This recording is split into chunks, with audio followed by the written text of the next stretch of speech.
Here's a story that's sending shockwaves through American politics, and it might just reveal how far presidential power can really stretch in 2025.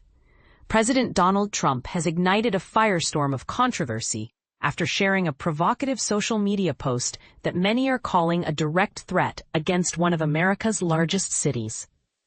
On Saturday, Trump published a meme on his Truth Social platform featuring what appears to be an AI-generated image of himself donning military-style headgear and dark sunglasses, with Chicago's iconic skyline serving as a dramatic backdrop. The accompanying text reads, "I love the smell of deportations in the morning.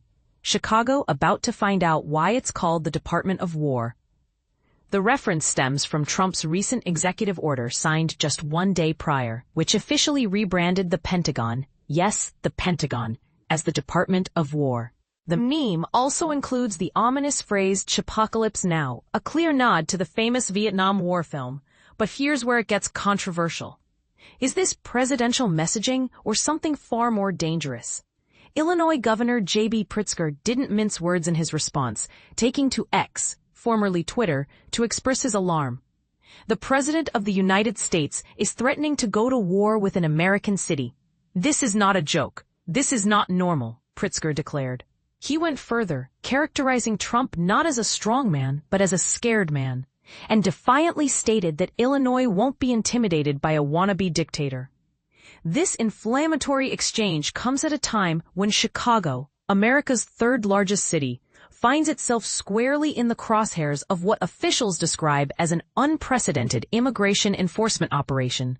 CNN has learned that the Trump administration has been orchestrating plans for a massive crackdown in the Windy City, with preparations reportedly underway since early in the week. And this is the part most people miss. Federal personnel have already begun quietly positioning themselves throughout Chicago. Sources within the White House reveal that agents from both Immigration and Customs Enforcement, ICE, and Customs and Border Protection have started arriving in the city, setting the stage for what could become the largest immigration enforcement action in recent memory. The administration has also reserved the authority to deploy National Guard troops should the situation escalate or encounter resistance, a move that raises serious constitutional questions about federal military involvement in domestic law enforcement. Interestingly, this Chicago operation appears to be modeled after a similar enforcement action that took place in Los Angeles back in June. However, that precedent has become legally problematic. A federal judge recently ruled that the June deployment violated federal laws that typically prohibit military forces from engaging in law enforcement activities on American soil. The Trump administration has since appealed that ruling, but the legal controversy continues to simmer. White House officials have been careful to distinguish this immigration-focused operation from another proposal Trump has floated, using federal law enforcement and National Guard troops for a broader crime-fighting initiative in Chicago, similar to operations conducted in Washington, D.C. When pressed by reporters earlier this week about the possibility of sending National Guard forces into Chicago, Trump's response was characteristically direct. "We're going," he stated, before adding with apparent strategic ambiguity, "I didn't say when. We're going in." The president's social media post has triggered a cascade of condemnation from Democratic leaders representing Chicago and Illinois. Mayor Brandon Johnson fired back on social media, writing, "The president's threats are beneath the honor of our nation, but the reality is that he wants to occupy our city and break our Constitution.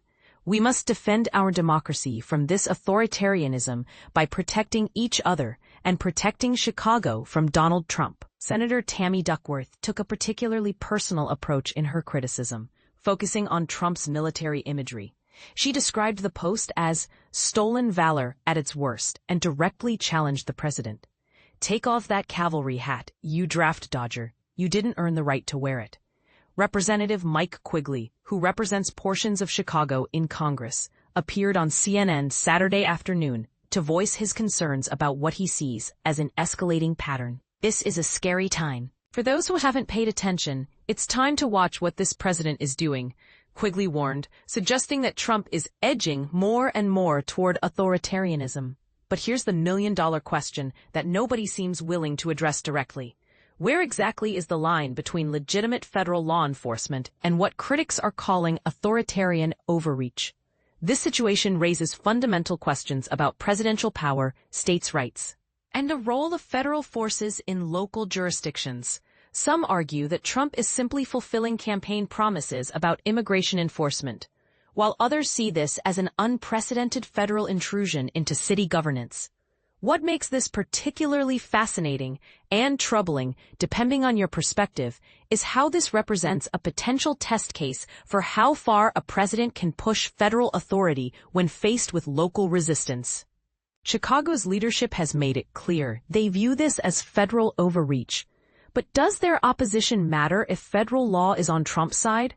The timing of these events, the military-style messaging, and the legal challenges surrounding similar operations all combine to create a perfect storm of constitutional, political, and practical conflicts that could reshape the relationship between federal and local government for years to come.